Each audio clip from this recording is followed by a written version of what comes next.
Če rabiš vajo za potrpežljivost, pripravi to rižoto. Počasi dodaj tekočino in ne hiti. Potem pa potrebuješ samo še malo riža, malo čarovnije, veliko gob in ogromno okusa. Ko imamo vse sestavine iz Lidla, se lotimo dela. Uporabimo šampinjone ali druge sveže gobe, lahko tudi zamrznjene mešane. Več vrst, ko jih bo, bolj bo bogat okus. Najprej pripravimo jušno osnovo. Vanjo damo suhe gobe, te so neverjetno aromatične in dodajo tisto pravo piko na i. Dodamo še zelenjavo, začimbe in vrelo vodo. Sledi kuhanje gob.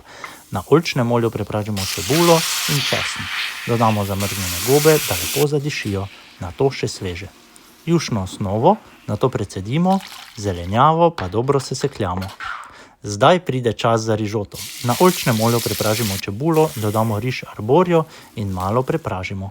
Zalijemo z vinom, dodamo sesekljano zelenjavo in postopoma počasi dolivamo jušno osnovo.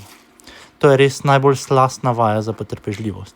Ko postane riž kremast, dodamo prepražene gobe, ugasnemo ogenj in vmešamo maslo ter radodarno količino parmezana. Rezultat: pravo razkošje jesenskih darov na krožniku. Bogata kremna rižota, popolna za vso družino. Pa dober tek!